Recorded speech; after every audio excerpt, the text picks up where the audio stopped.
Ready हो जाओ, UAP आने वाला है, ईडी केसेस आप पर पड़ने वाले हैं, एनआईए आपके पीछे आने वाला है, नेशनल सिक्योरिटी एक्ट आप पर लगाने वाले हैं, सेडिशन केस आप पर लगाने वाले हैं, ये सारे चीज आने वाले हैं। इस सब के लिए रेडी रहने का एक वक्त आ गया है, ये सब चीज आएगा। और उम्मीद मत कीजिए कि ये जो दिल्ली के अंदर बैठे जो आरएसएस के दो प्रचारक हैं, ये प्रचारक कुछ रहम दिखाएंगे। ये ऐसे प्रचारक हैं जो बचपन से आरएसएस के शाखा में बैठकर मनुवाद सीखे हुए लोग हैं। वो मनुवाद जो कहता है कि पूरा का पूरा हुकूमत एक छोटे ग्रोह के हाथ में रहना है। यहाँ पर मुस्लिम्स उनके दुश्मन है, यहाँ पर क्रिश्चियंस उनके दुश्मन है, यहाँ पर कम्युनिस्ट उनके दुश्मन है। ऐसे एक आइडियोलॉजी का ट्रेंड हुए दो लोग आज इंडिया को चला रहे हैं। इनसे कोई भी उम्मीद मत रखिए।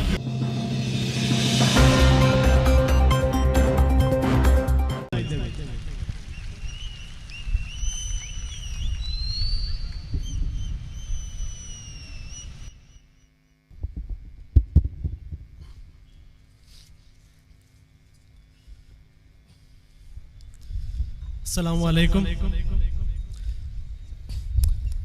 स्टेज पे बैठे पॉपुलर फ्रंट के लीडरान, गेस्ट और मेरे सामने बैठे मेरे भाई और बहनों, आप सबका मैं सबसे पहले पॉपुलर फ्रंट ऑफ इंडिया की नेशनल कमेटी की तरफ से शुक्रिया अदा करना चाहता हूं। इसलिए नहीं क्योंकि आप लोग हमारे प्रोग्राम में आए, सिर्फ इसलिए नहीं क्योंकि आप लोग पॉपुलर फ्रंट के परेड को देखने के लिए आए, क्योंकि आज इंडिया में पॉपुलर फ्रंट ऑफ इंडिया के प्रोग्राम के साथ जुड़ना ही सबसे बड़ी एक हिम्मत की बात है। पॉपुलर फ्रंट ऑफ इंडिया के साथ वही लोग जुड़ते हैं जिनके पास हिम्मत होता है। बुज़दिलों की जमात को लेकर पॉपुलर फ्रंट ऑफ इंडिया ये लड़ाई नहीं लड़ सकता। तो आज जो भी लोग यहां पर आए हैं, ऐसा मत समझिए कि आप लोग सिर्फ एक छोटे से एक शहर के अंदर एक प्रोग्राम के लिए आए, नहीं, बल्कि दिल्ली में बैठे ये जो दो ड्रामेबाज हैं, वो दो ड्रामेबाजों को आप एक मैसेज दे रहे हैं। वो दो ड्रामेबाजों को ये मैसेज दे रहे हैं कि जो चाहे कोशिश कर लो, जो चाहे आजमाना है आजमा लो, हम लोग डरने वाले नहीं हैं।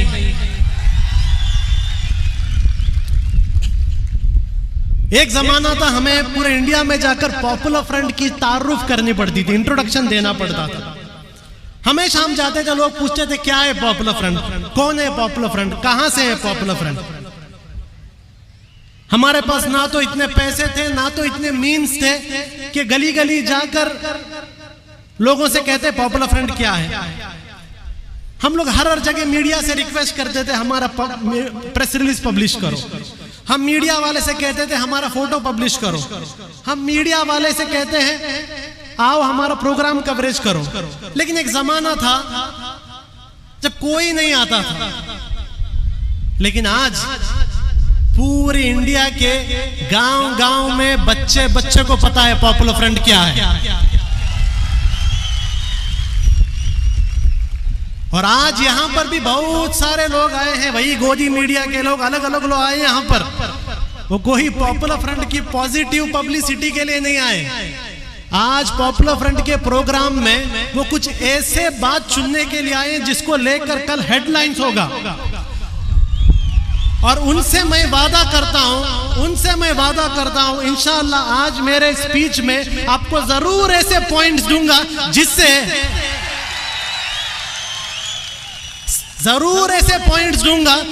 ना सिर्फ गोदी मीडिया बल्कि वो दिल्ली में बैठे हुए दो ड्रामेबाज और वो दो ड्रामेबाज का मास्टर जो नागपुर में बैठे हैं, उनके कुर्सियां भी हिल जाने हैं।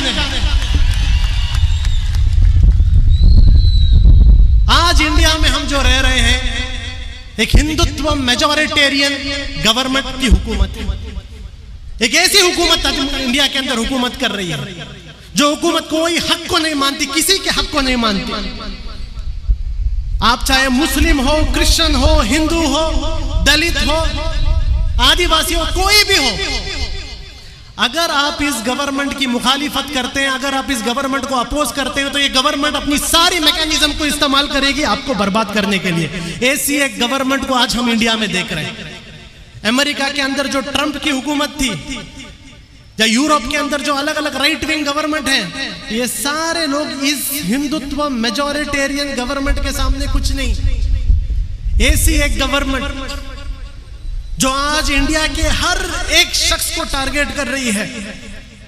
जब दलित महाराष्ट्र के अंदर भीमा कोरेगांव के नाम पर उन्होंने प्रोटेस्ट किया, पूरे के पूरे दलित, ट्राइबल और लेफ्टिस्ट लीडर्स को जेलों में डाला गया, ये बताने के लिए कि आप दलित, आप ट्राइबल, आप आरएसएस के सामने बात नहीं करना है।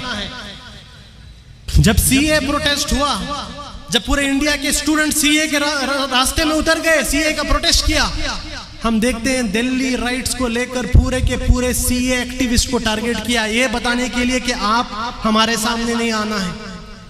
और आज जब फार्मर्स प्रोटेस्ट कर रहे हैं, 26 फरवरी को ट्रैक्टर रैली के जैसा एक ड्रामा कर कर फार्मर्स को भी टारगेट किया जा रहा है, फार्मर के लीडर्स को भी अरेस्ट किया जा रहा है। मैसेज एकदम क्लियर है, मैसेज एकदम क्लियर है। अगर इंडिया में जीना है तो इस गवर्नमेंट का गुलाम बन के रहना होगा। मैसेज एकदम क्लियर है। ये गवर्नमेंट अभी कोई भी सबका साथ सबका विकास, वो पूरा चला गया है, वो सब चला गया। अब एक सिंगल एजेंडा ये गवर्नमेंट आप लोगों को दे रही है। और जो जो लोग आज मेरी ये बात सुन रहे हैं, उन सबको ये गवर्नमेंट, इंडिया की गवर्नमेंट एक सिंगल एजेंडा दे रही है। वो सिंगल एजेंडा ये है, क्या आप आरएसएस से डरते हो या नहीं? अगर आप आरएसएस की चापलूसी करोगे तो आपको गवर्नर का सीट मिलेगा, आपको रंजन गोगोई के जैसा पार्लियामेंट में सीट मिलेगा, आपको अलग अलग जो बड़े बड़े पॉलिटिशियंस कांग्रेस से लेके जाकर बीजेपी में भाग रहे हैं, मुसलमानों का वोट लेकर बीजेपी में जा रहे हैं, उनको मिनिस्टर सीट मिलेगा। लेकिन अगर आप बीजेपी का साथ नहीं दोगे, अगर आप बीजेपी के खिलाफ बात करोगे, तो आपको यूएपीए मिलेगा, आपको ईडी मिलेगा, आपको एनआईए मिलेगा। मैं भी आपसे पूछता हूं, यहां बैठे हुए लोगों से पूछता हूं, जब ये आरएसएस के लोग आपको ये वार्निंग दे रहे हैं, जब ये बीजेपी गवर्नमेंट आपको वार्निंग दे रही है कि क्या आप सरेंडर करेंगे, तो आपका जवाब क्या है? सरेंडर करेंगे? सरेंडर करेंगे? देखिए, एक बात वो भूल चुकी है, इंडिया में आज भी मुस्लिम कम्युनिटी जिंदा है, आज भी मुस्लिम कम्युनिटी जिंदा है। ये मुस्लिम कम्युनिटी के बारे में बहुत सारा नेगेटिव न्यूज भी आता है, बैकवर्ड है, सचर कमेटी में ऐसा लिखा है, एजुकेशन नहीं है, सब है। लेकिन ये मुस्लिम कम्युनिटी की एक कैपेसिटी भी है, याद रखिए। ये मुस्लिम कम्युनिटी की एक कैपेसिटी भी है, जो अल्लामा इकबाल ने कहा है, तौहीद की अमानत सीनों में है हमारे, आसान नहीं मिटाना नामो निशा हमारा। ये इंडिया की मुस्लिम कम्युनिटी को आज लीड लेना होगा, ये आरएसएस को जवाब देने के लिए। जब ये आरएसएस इंडियन फैब्रिक को तबाह करने की कोशिश कर रहा है, इंडियन मुस्लिम्स को लीड लेना पड़ेगा। और आज पॉपुलर फ्रंट ऑफ इंडिया वो लीड ले रहा है, इसलिए हम लोग देख रहे हैं हर दिन पॉपुलर फ्रंट को टारगेट किया जा रहा है। दिल्ली के अंदर सीए प्रोटेस्ट हुए, टारगेट पॉपुलर फ्रंट को बनाया गया।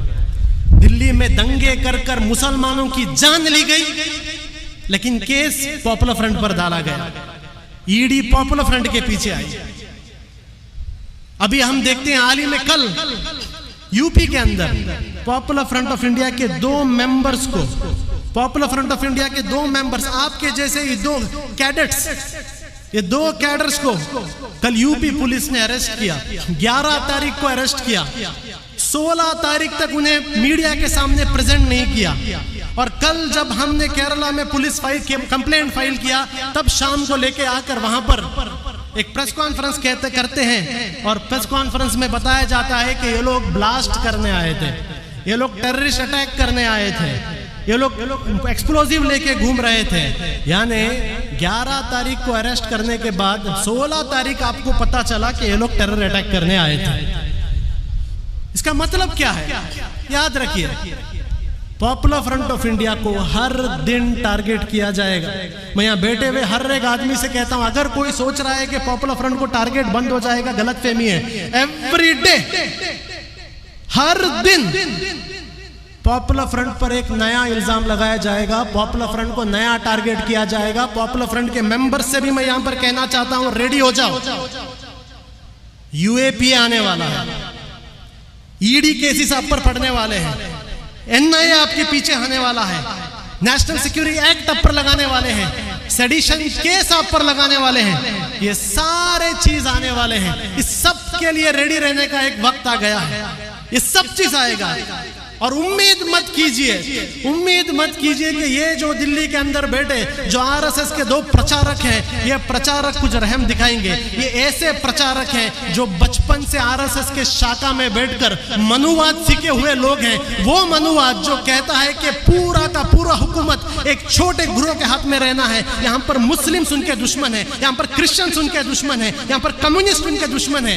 ऐसे एक आइडियोलॉजी का ट्रेंड हुए दो लोग आज इंडिया को चला रहे हैं। इनसे कोई भी उम्मीद मत रखिए, सिर्फ एक ही उम्मीद रखिए। वो उम्मीद ये है कि हर दिन आपको टारगेट किया जाएगा। मैंने सुना मंगलोर के अंदर एसडीपीआई के एक्टिविस्ट एसडीपीआई जिंदाबाद बोल रहे थे और यहां पर केस डाला गया उन पर यह कहकर कि वो पाकिस्तान जिंदाबाद कह रहे हैं। देखिए, इसमें आप अरेस्ट हुए हैं, हमारे जो मेंबर्स अरेस्ट हुए हैं, आप उसमें शर्म मत कीजिए। शर्म यहाँ की पुलिस को करना है, शर्म दक्षिण कन्नड़ा की पुलिस को करना है। आप शर्म मत कीजिए। मैं कहता हूं जो लोग अरेस्ट हुए उनको सेलिब्रेट कीजिए, हीरो बनाइए उन्हें। वो 3 लोग जो अरेस्ट हुए हैं दक्षिण कन्नड़ा में, वो आपके हीरो हैं। और यहां पर शर्म किसको होना है? यहां पर दक्षिण कन्नड़ा की पुलिस को होना है, जो बीजेपी गवर्नमेंट के प्रेशर में आकर अपनी कॉन्स्टिट्यूशनल ड्यूटी को छोड़कर बीजेपी का गुलाम बन रही है। उन्हें शर्म आना चाहिए, हमें नहीं। हमारे हीरो हैं, वो जेल के अंदर हैं। अंसद बी फिरोज जो आज यूपी के जेल में, हमारे हीरो हैं वो। और मैं इस स्टेज से आज कहता हूं, पॉपुलर फ्रंट ऑफ इंडिया के पास जो कुछ है, पॉपुलर फ्रंट के पास जो कुछ है, सब कुछ लगा देंगे उनके इंसाफ के लिए इंशाअल्लाह। जो कुछ है सब लगा देंगे। ये तंजीम बनाए हम लोग ऐसे कैडर्स की वजह से। ये तंजीम में कोई लीडर्स नहीं है, कौन से बड़े बड़े खानदानी लीडर्स को उठाकर ये तंजीम नहीं बनाए।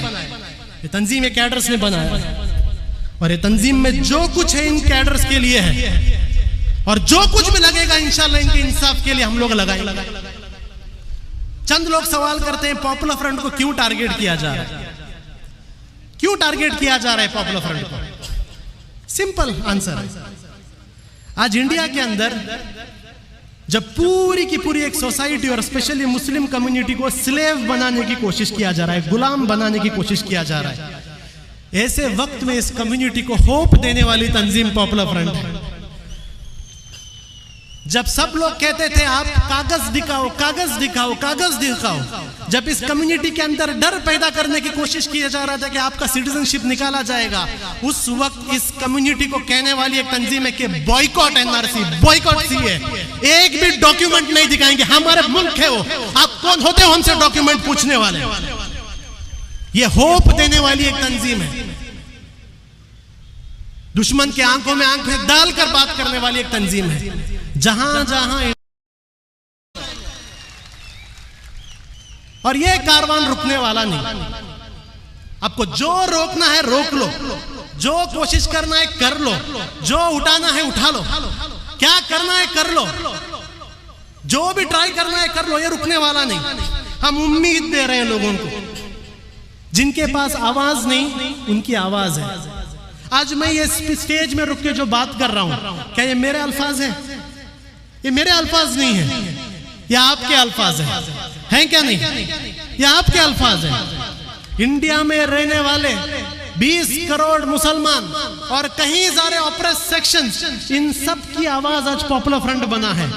और ये लोग चाहते हैं कि ये ऑपरेस सेक्शंस और मुसलमानों का आवाज को कंप्लीटली साइलेंट किया जाए, इसलिए पॉपुलर फ्रंट को टारगेट किया जा रहा है। तीसरा चीज, पॉपुलर फ्रंट कॉम्प्रोमाइज नहीं करता। पॉपुलर फ्रंट कॉम्प्रोमाइज नहीं करता। ये लोग बहुत खुश होते, ये लोग बहुत खुश होते अगर पॉपुलर फ्रंट कॉम्प्रोमाइज कर लेता। हमें भी चंद हमारे मुस्लिम कम्युनिटी के बड़े बड़े लीडर आकर कहते हैं थोड़ा कॉम्प्रोमाइज कर लीजिए, थोड़ा कॉम्प्रोमाइज कर लीजिए। हम लोग कहते हैं ये कॉम्प्रोमाइज जो अल्फाज है ये हमको हमारे तंजीम ने सिखाया नहीं।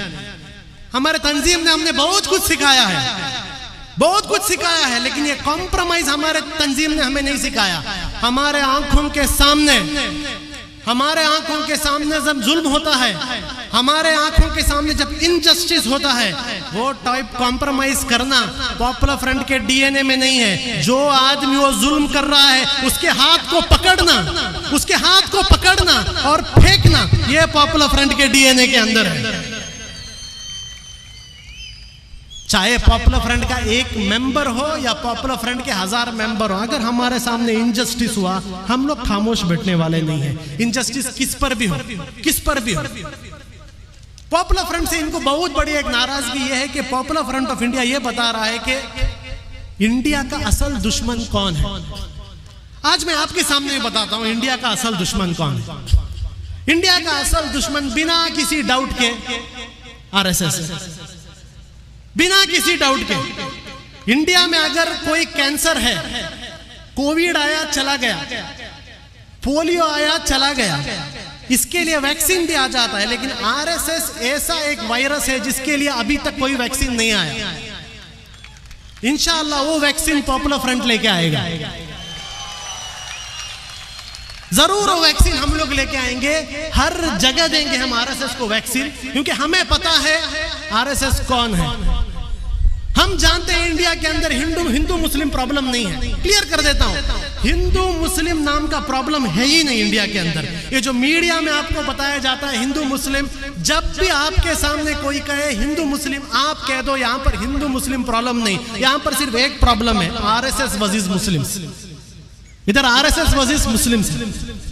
और इसलिए मैं आज स्टेज से पूरे इंडिया के आवाम से कहता हूं आरएसएस को पहचानिए। जानिए आपके डिस्ट्रिक्ट का आरएसएस लीडर कौन है, जानिए अपने डिस्ट्रिक्ट का आरएसएस का भौतिक प्रमुख कौन है, जानिए अपने डिस्ट्रिक्ट का आरएसएस का शारीरिक प्रमुख कौन है, जानिए उनको, पहचानिए उनको कौन है। क्योंकि ये लोग आपके असल दुश्मन हैं। जो आपके साथ रहने वाले जो हमारे हिंदू भाई हैं वो लोग हमारे दुश्मन नहीं, हमारे दुश्मन आरएसएस है। तो आरएसएस को पहचानिए। इंडिया में रहने वाले हर एक दलित, हर एक ट्राइबल, हर एक मुसलमान, हर एक बैकवर्ड की एक जिम्मेदारी है, उसको आरएसएस को पहचानना है। और मैं आपसे चैलेंज में कहता हूं, मैं आपसे चैलेंज में कहता हूं कि जिस दिन आप आरएसएस को पहचानना शुरू करेंगे, ये जब भागेंगे इस तरीके से भागेंगे कि इन्हें याद भी नहीं रहेगा कि इनका यूनिफॉर्म चड्डी से पैंट हो गया है, इन्हें याद भी नहीं रहेगा। ऐसे भागेंगे। आपको सिर्फ एक काम करना है, आरएसएस को पहचानिए, जानिए आरएसएस कौन है, आपके डिस्ट्रिक्ट में कौन है, आपके मंडल में कौन है, बस जानिए, पहचान के रखिए बस। अरे जानिए कि कोई भी हिंदू मुस्लिम प्रॉब्लम नहीं है। हम 60 सालों से, हजारों साल से हिंदू मुस्लिम इंडिया के अंदर साथ रहे। इंडिया में कोई हिंदू मुस्लिम प्रॉब्लम नहीं है। इंडिया में प्रॉब्लम है तो सिर्फ आरएसएस का प्रॉब्लम है। और popular front of India RSS को एक्सपोज कर रहा है। हम बता रहे हैं कि कितने बड़े बुज़दिल हैं। ये जो बड़े बड़े लिंचिंग के वक्त आते हैं ना, 25 लोग 30 लोग मिलकर एक बेकसूर आदमी को जब मारने के लिए आते हैं, लेकिन बहुत सारे वाक्य ऐसे हैं जो मीडिया के अंदर नहीं आया। जब यही दो मजलूम लोग रुककर हिम्मत के साथ इस 30-40 भगोड़े आरएसएस वालों का सामना करते हैं, ये लोग भाग जाते हैं। इतनी बुज़दिल कौम ये आरएसएस है। ये आरएसएस की बुज़दिली को हमें एक्सपोज करना है। We have to export their cowardness. दूसरा चीज, हम लोगों से कहते हैं कि आरएसएस को कन्फ्रंट करने का एक ही रास्ता है। वो रास्ता क्या है? वो रास्ता है आरएसएस की मुखालिफत करो, अपोज करो, कन्फ्रंट करो। आरएसएस को पॉलिश मार के कोई काम होने वाला नहीं। चंद हमारे मुस्लिम लीडर्स भी, थोड़े सेक्युलर लीडर्स भी आकर कहते हैं थोड़ा पॉलिश मारेंगे, थोड़ा अपीजमेंट करेंगे, थोड़ा आरएसएस के साथ अच्छा ताल्लुकात करेंगे, सब ठीक हो जाएगा। ये बेवकूफों को इतना भी नहीं मालूम, यही बेवकूफ कह रहे थे बाबरी मस्जिद दे दो, बाबरी मस्जिद दे दो, सब ठीक हो जाएगा। ये वही बेवकूफ थे जो अपने आप को मुस्लिम इंटेलेक्चुअल्स कह रहे थे। ये वही बेवकूफ थे जो कह रहे थे बाबरी मस्जिद दे दो सब ठीक हो जाएगा। अब तो बाबरी मस्जिद का जमीन चला गया है। क्या इंडिया में शांति आ गई? क्या इंडिया के अंदर सुकून आ गया? बाबरी मस्जिद दे दी है, गवर्नमेंट के तरफ से ट्रस्ट बना दिया मंदिर बनाने के लिए, लेकिन आज मंदिर के कलेक्शन के नाम पर गली गली में दंगे हो रहे हैं। मध्य प्रदेश में दंगे हो रहे हैं, यूपी में दंगे हो रहे हैं। अगर इनको मंदिर के लिए जगह मिल गई तो दंगे क्यों हो रहे हैं इंडिया के अंदर? क्यों मुसलमानों पर अटैक हो रहे हैं? मंदिर मस्जिद की जमीन तो मिल गई ना। कहाँ है वो बेवकूफ लोग जो आकर कह रहे थे कि जगह दे दो सब ठीक हो जाएगा? अब जगह मिल गया, फिर क्यों इंडिया में मुसलमानों पर अटैक हो रहा है? क्यों मुसलमान मर रहे हैं? क्यों जाने जा रहे हैं? क्यों मस्जिदों पर अटैक हो रहा है? क्यों घरों को जलाया जा रहा है? क्यों हमारे दुकानों को जलाया जा रहा है? क्यों? वो इसलिए क्योंकि इन्हें कभी भी मंदिर से कोई लेना देना नहीं था। इन्हें कभी भी कोई मंदिर से लेना देना नहीं था। इनका कोई भी हिंदू धर्म से कोई लेना देना नहीं है। इसलिए मैं कह रहा हूं आरएसएस और हिंदू धर्म का कोई भी रिलेशनशिप नहीं है। आरएसएस इंडिया का सबसे बड़ा एंटी हिंदू है। आरएसएस इंडिया का सबसे बड़ा एंटी हिंदू है। पूरे दुनिया में हिंदू कम्युनिटी का नाम आरएसएस ने खराब किया है, हमने खराब नहीं किया।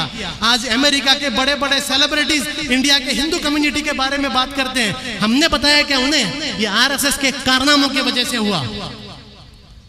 तो आरएसएस के सामने अपीजमेंट पॉलिटिक्स कर आरएसएस के सामने झुककर पॉलिश मारकर कुछ नहीं होता। आरएसएस के सामने एक ही सॉल्यूशन है। वो सॉल्यूशन क्या है? आंखों में आंख डालकर बात करो। और आज मैं इस स्टेज से आप सब लोगों को कह रहा हूं, ये जो राम मंदिर के कलेक्शन के लिए आ रहे हैं आपके घरों में, आपके सामने एक ही बात बताता हूं। जिस तरीके से एनआरसी को बॉयकॉट किया था, अगर ये लोग आपके घर में और दुकान में राम मंदिर के लिए पैसे मांगने के लिए आए, एक पैसा भी मत दीजिए इन्हें, एक पैसा भी मत दीजिए। मैं सारे मुस्लिम बिजनेसमैन से कहता हूं, मैं सारे मुस्लिम दुकान के ओनर से कहता हूं, अगर इतनी बड़ी गैरत है, अगर एक तिलके के बराबर हिम्मत है, अगर घर में जाकर अपने बीवी बच्चों को अपना चेहरा दिखाने की हिम्मत है, तब ये जब आरएसएस के लोग आपके दुकानों में आते हैं पैसा पूछने के लिए, एक रुपया भी मत दीजिए इन्हें, एक पैसा भी मत दीजिए। वो इसलिए क्योंकि ये राम का मंदिर नहीं है, ये राम का मंदिर नहीं है, ये आरएसएस का मंदिर है। और मुसलमानों के पैसे से आरएसएस के मंदिर में एक ईंट भी नहीं जाएगा इंशाअल्लाह। ये आज़म हमें करना है, एक रुपया भी हमें नहीं देना है। पॉपुलर फ्रंट से लोग चाहते हैं कि हम बैंड हो, हमारे पीछे ईडी को बेच दिए। वो ईडी जिस ईडी ने पी चिदंबरम को 14 दिन ऑफिस में सुलाया था, वो ईडी जिस ईडी ने डीके शिव कुमार को जेल में डाल दिया था, वो ईडी जिसके नाम से रॉबर्ट वाड्रा कांपता है, वो ईडी जिसके नाम से बड़े बड़े कांग्रेस के पॉलिटिशियन डर के बीजेपी में जम मारते हैं, उस ईडी को हमारे पीछे छोड़ा गया था। ईडी आई हमारे पीछे, रेड भी हुआ, मेरे घर में भी रेड हुआ, लेकिन रेड के बाद हमने ईडी को भी समझाया, भाई पॉपुलर फ्रंट के घर में और ऑफिस में रेड मारना मतलब कोई पॉलिटिशियन के घर में रेड मारना जैसा नहीं है। पूरे इंडिया में हमने ईडी का कैरेक्टर असैसिनेशन किया, हमने बता दिया ईडी क्या है। ईडी इज नथिंग बट अ सुपारी किलर ऑफ आरएसएस। आरएसएस के सुपारी में काम करने वाला एक एजेंसी है। जिस तरीके से एनआईए को हमने निकाह इन्वेस्टिगेशन एजेंसी बना दिया था, निकाह इन्वेस्टिगेशन एजेंसी बना दिया था, आज पूरे इंडिया के अंदर सबको हमने बता दिया कि ईडी से डरने की जरूरत नहीं, ईडी को कन्फ्रंट करो, लीगली डेमोक्रेटिक कन्फ्रंट करे। और ऐसी हिम्मत हमारे मेंबरों के अंदर थी कि बिहार का एक छोटा सा गांव जहां पर हमारे स्टेट जनरल सेक्रेटरी, एक गरीब भाई, हमारा एक गरीब भाई, कोई बड़ा करोड़पति पॉलिटिशियन नहीं है, गरीब भाई के घर में जब ईडी के लोग रेड किए, उस बिहार के दरभंगा के छोटे से गांव के लोगों के अंदर भी पॉपुलर फ्रंट ने हिम्मत दी कि ईडी को हमने वहां से जाने नहीं दिया जब तक ईडी ने लिख कर नहीं दिया कि उन्होंने क्या सीज किया है। ये हमने सिखाया इंडिया को। एनआईए को भेज रहे हैं। अब थोड़े दिन पहले इनकम टैक्स हमारे पर नोटिस आया। आपको पता है पॉपुलर फ्रंट पर इनकम टैक्स नोटिस क्यों आया? पॉपुलर फ्रंट पर इनकम टैक्स नोटिस इसलिए आया क्योंकि हमने हादिया को हेल्प किया। हमको इनकम टैक्स का डायरेक्टर कहता है आपने हादिया को कैसे हेल्प किया। हादिया तो कन्वर्शन हुआ था। जब सुप्रीम कोर्ट ने कहा था कि it is a matter of individual liberty, एक इंसान के पर्सनल हुकूक की एक बात है, सुप्रीम कोर्ट ने कहा, सुप्रीम कोर्ट के राय को भी ये इनकम टैक्स डायरेक्टर बीजेपी की बात सुन के रिजेक्ट कर कर हमसे कह रहा है कि आपने हादिया को हेल्प क्यों किया। वो हमसे कह रहा है कि आपके डोनर्स ने इनकम टैक्स नहीं भरा।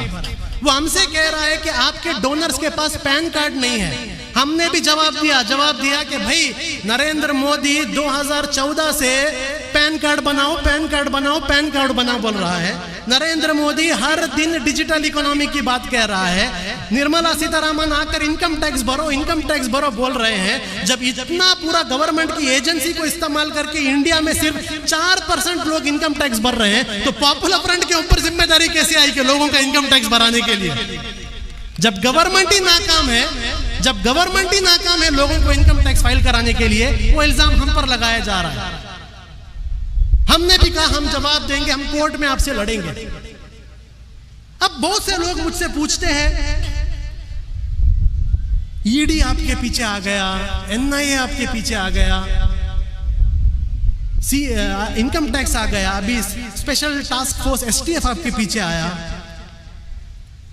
आपको डर क्यों नहीं लगता? हमारा जवाब सिंपल है। पॉपुलर फ्रंट का हर एक लीडर, पॉपुलर फ्रंट का हर एक मेंबर हर दिन जब सुबह को उठता है, हम ये सोच के उठते हैं कि आज मेरे जिंदगी का सबसे बुरा दिन होगा, आज मेरे जिंदगी का सबसे बुरा दिन होगा। जब हम ये सोच के उठते हैं, आप कौन सा बड़ा प्रॉब्लम लाए तो ये प्रॉब्लम हमें बड़ा नहीं दिखता।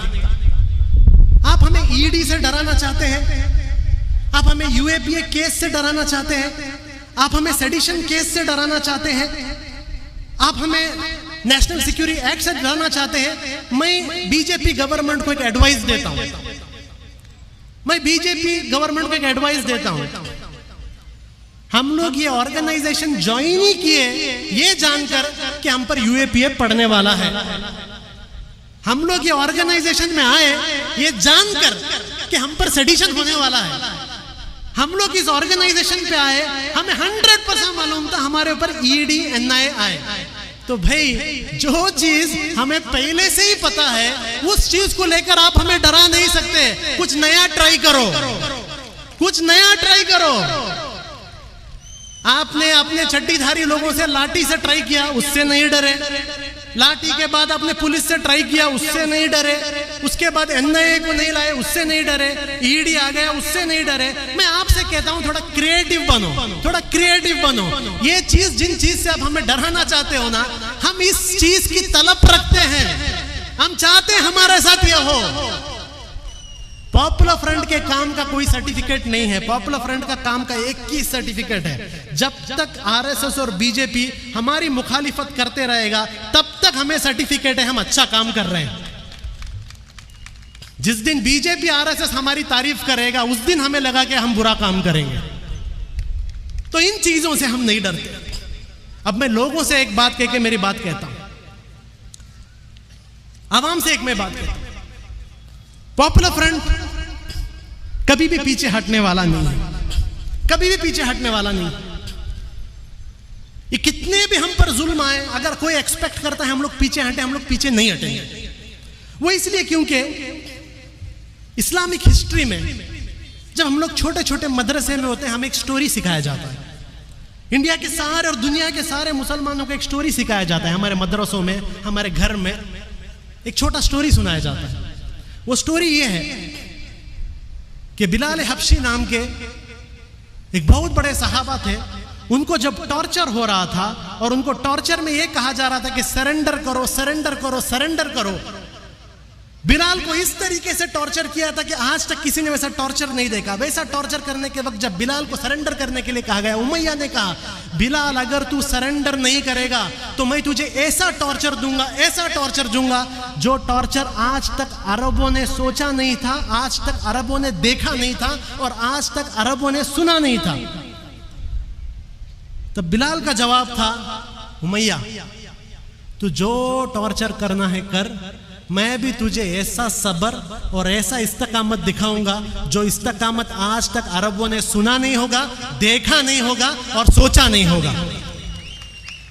हम लोग ये बिलाल के वाकिया सुनकर बड़े हुए लोग हैं। आप हमें ईडी से डराओगे, आप हमें एनआईए से डराओगे, आप हमें यूएपीए से डराओगे, ये सब चलने वाला नहीं है। अगर आप चाहते हैं पॉपुलर फ्रंट की हिम्मत तोड़ने के लिए, अगर आप चाहते हैं पॉपुलर फ्रंट पर केसेस डाल के डराने के लिए, तो मैं आज पॉपुलर फ्रंट की तरफ से आपको कहता हूं कि हम भी पॉपुलर फ्रंट का हर एक मेंबर ऐसा आपको स्ट्रगल दिखाएंगे जो स्ट्रगल आज तक आरएसएस ने कभी सुना नहीं होगा, कभी देखा नहीं होगा और कभी सोचा नहीं होगा।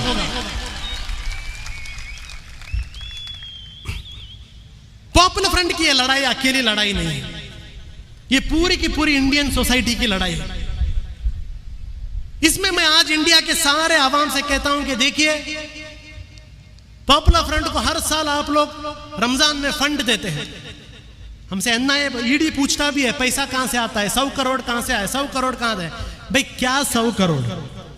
पॉपुलर फ्रंट पूरे इंडिया में अगर एक दिन रास्ते में उतरे, 100 नहीं 500 करोड़ हम लोग कलेक्ट करने की कैपेसिटी है हमारे अंदर। 100 करोड़ क्या है आपके लिए? वो बिरयानी लग्जरी होगा। हम तो हर दिन बिरयानी खाते हैं हमारे घरों के अंदर। ये वही लोग जो न्यूज चैनल के अंदर बैठ के कह रहे थे शाहीन बाग में बिरयानी कहां मिली, बिरयानी कहां मिली। तुम्हारे वास्ते बिरयानी साल में एक बार मिलता है शायद, हमारे लिए हर बार नहीं, हर जुमा बनती है घरों में। आप लोग हमसे बोलो कि 100 करोड़ कहां से आया? कौन सी बड़ी चीज है? 20 करोड़ इंडियन मुसलमान हैं, 20 करोड़, और कितने सारे क्रिश्चियंस, कितने सारे दलित, कितने सारे सिख, हर कोई देता है पॉपुलर फ्रंट को। एक दिन में 100 करोड़ हम लोग जमा सकते हैं। लेकिन मैं आज लोगों से कहता हूं कि आपका सपोर्ट सिर्फ फंडिंग तक काफी नहीं है। चंद लोग सिर्फ फंडिंग करते हैं, सिर्फ फंडिंग कर कर काफी नहीं है। आज के बाद आपका सपोर्ट फंडिंग से एक स्टेप आगे भी चाहिए। जो काम, जो कैंपेन्स पॉपुलर फ्रंट करता है, हम चाहते हैं कि आप लोग भी हमारे साथ कंधे से कंधा मिलाकर हमारे सारे कैंपेन्स में, हमारी सारी लड़ाई में हमारा साथ दें। यह होगा आपकी जिम्मेदारी। अभी वो दिन गया कि आप लोग अपने घर के अंदर एसी डालकर ये सोचें कि ये पॉपुलर फ्रंट और आरएसएस वाले अपना काम कर लेंगे। नहीं, ये पॉपुलर फ्रंट आरएसएस का प्रॉब्लम नहीं है। हर वो शख्स जो आरएसएस के साथ नहीं है वो टारगेट होने वाला है। 21 इयर्स की एक एनवायरनमेंट एक्टिविस्ट जिसके माँ बाप मोदी के सपोर्टर थे, उस एनवायरनमेंट एक्टिविस्ट दिशा को भी इन्होंने नहीं छोड़े। 80 साल के बुजुर्ग जो सिख हमारे फार्मर्स हैं, उन लोगों को भी ये लोग खालिस्तानी बोल रहे हैं। तो ये छोड़ दीजिए कि सिर्फ पॉपुलर फ्रंट का प्रॉब्लम है, वो गया। पॉपुलर फ्रंट का प्रॉब्लम नहीं, हर वो शख्स जो आरएसएस के साथ नहीं वो आज प्रॉब्लम में है, वो टारगेट में है। तो ये लड़ाई सिर्फ पॉपुलर फ्रंट को साल में एक बार फंड देके लड़ाई काफी नहीं, फंड भी देना है। जितना आप पिछले साल दिए थे इंशाल्लाह इस रमजान में आपके पास आएंगे, उससे ज्यादा फंडिंग हमें इंशाल्लाह आपके पास से चाहिए इस बार। लेकिन उसके साथ साथ पॉपुलर फ्रंट के साथ रुकना भी है। जब पॉपुलर फ्रंट पर हमला होता है, जब पॉपुलर फ्रंट को बदनाम करने की कोशिश की जाती है, हम चाहते हैं कि पूरी की पूरी कम्युनिटी की तरफ से आवाज आए, पूरी की पूरी कम्युनिटी की तरफ से आवाज आए, पूरी की पूरी कम्युनिटी इनको जवाब दे। और आज जो आप लोग यहाँ पर जमे हैं, आप लोग तो सिर्फ एक पर्सनल लेवल पर जमे हैं, लेकिन मैं इतना बता देता हूँ, आज आपका यहाँ पर जमना और पूरे इंडिया में जो आज पॉपुलर फ्रंट डे में जो आवाम जमी है, इससे बड़ा थप्पड़ ये नरेंद्र मोदी, अमित शाह और इनके पूरी गैंग को इससे बड़ा थप्पड़ कहीं पर पड़कर नहीं, ये थप्पड़ आप लोग आज दे रहे हैं, जो आज आप लोग हमारे साथ खड़े हैं। बस ये मैं आपसे कहना चाहता हूं कि लड़ाई बहुत लंबी है। इंडिया के डेमोक्रेटिक सेटअप, इंडिया के कॉन्स्टिट्यूशन और इंडिया के सेक्युलर फैब्रिक को बचाने की लड़ाई है। जो लड़ाई टीपू सुल्तान ने लड़ी थी, जो लड़ाई कुनी मोहम्मद हाजी ने लड़ी थी, वो लड़ाई को वापस हमें लड़ना है। इस बार कोई बाहर से आया हुआ दुश्मन नहीं है। इसी नागपुर से एक फैसिस्ट ऑर्गेनाइजेशन हमारे देश के डेमोक्रेसी, कॉन्स्टिट्यूशन, माइनॉरिटी राइट्स को तबाह करने पर निकली है।